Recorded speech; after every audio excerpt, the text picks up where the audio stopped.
And sometimes we'll have a relationship with someone, they're not even our enemy. We'll have a relationship with someone that we know this person want to unalive themselves. They don't want to live anymore. And so if he's telling me to pray for my enemy, what am I supposed to do now?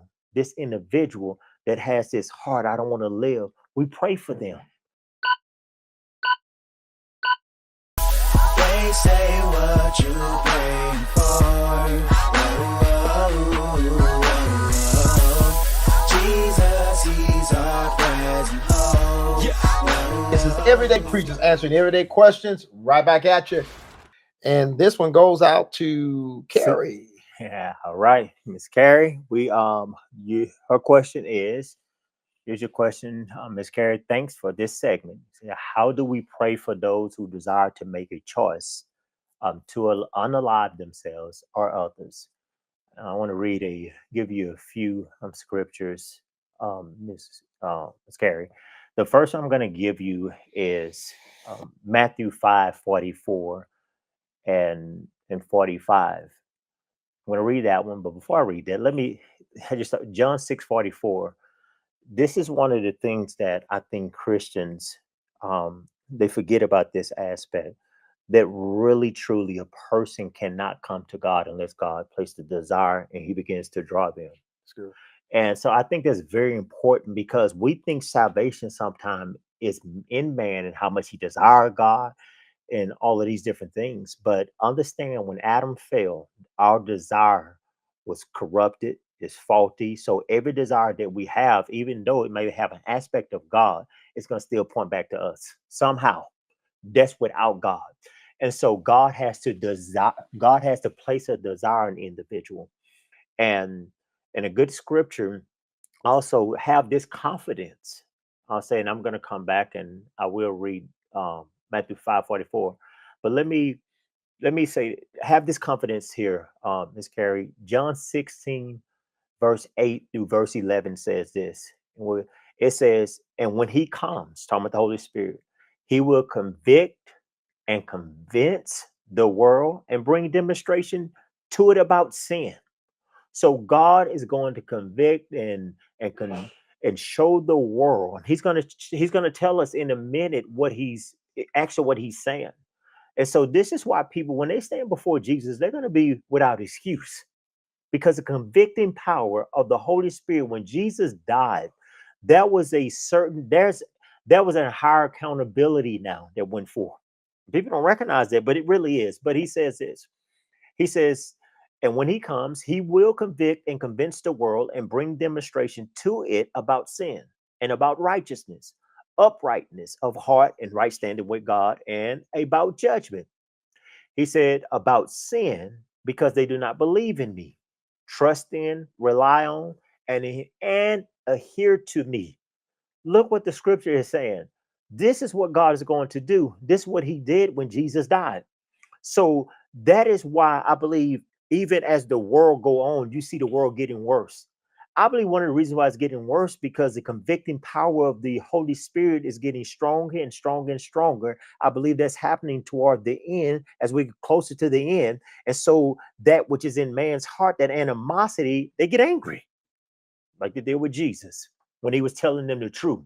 Think about this, sweet C. Uh, it's carried that when Jesus was telling them the truth, look at the anger and the animosity that it was producing in these people. And so there's no difference today. And so we can see that when the gospel is being presented, how people get angry.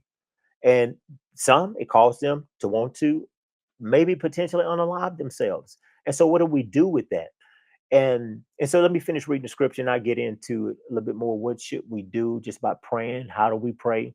It says, he says he's going to convict about sin because they do not believe in me, trust in, rely on, and adhere to me, about righteousness, uprightness of heart and right standing with God, because I go to my Father.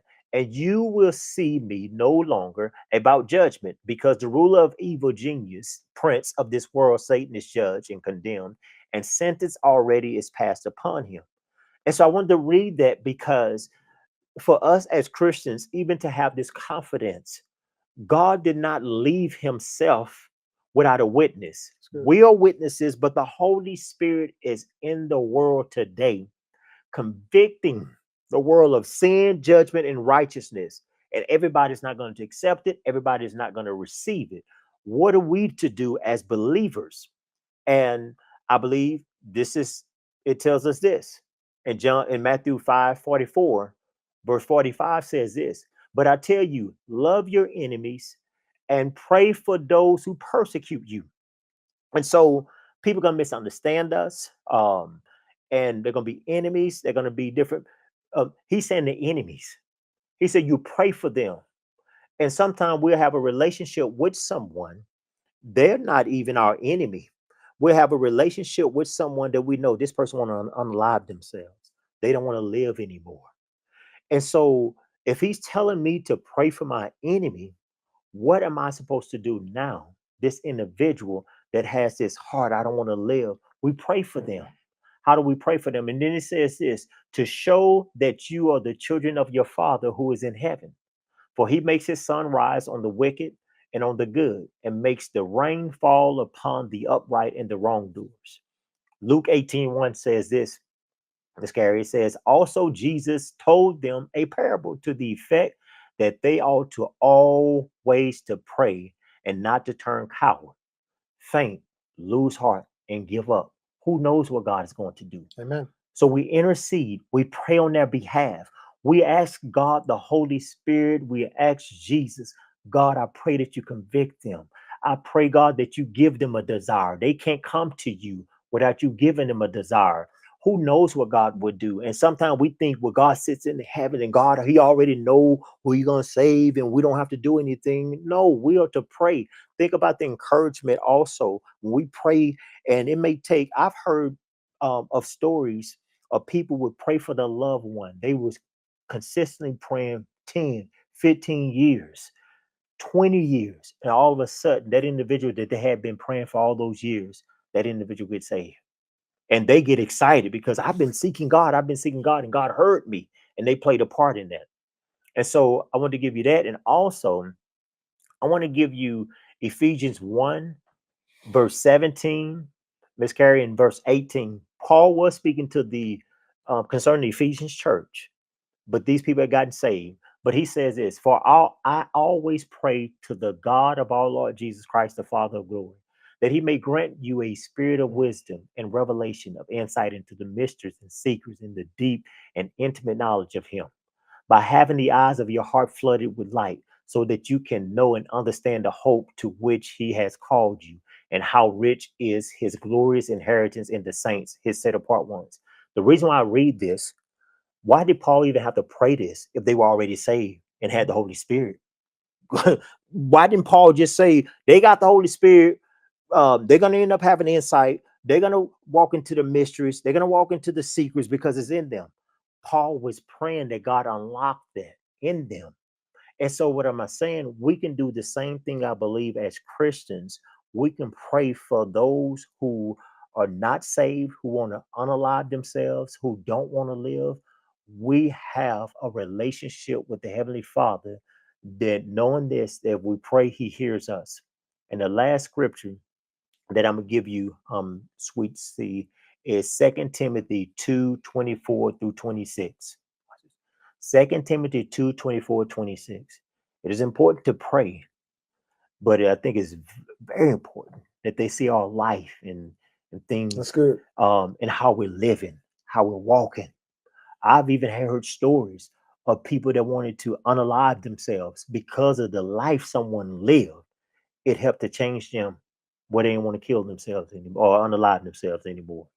It says this, and the servant of the Lord must not be quarrelsome, fighting, and contending. Instead, he must be kindly to everyone and mild tempered, preserving the bond of peace.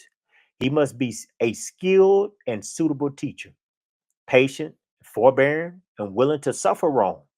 He must correct his opponents with courtesy and gentleness, in the hope that God may grant that they will repent and come to know the truth, that they will perceive and recognize and become accurately acquainted with and acknowledge it.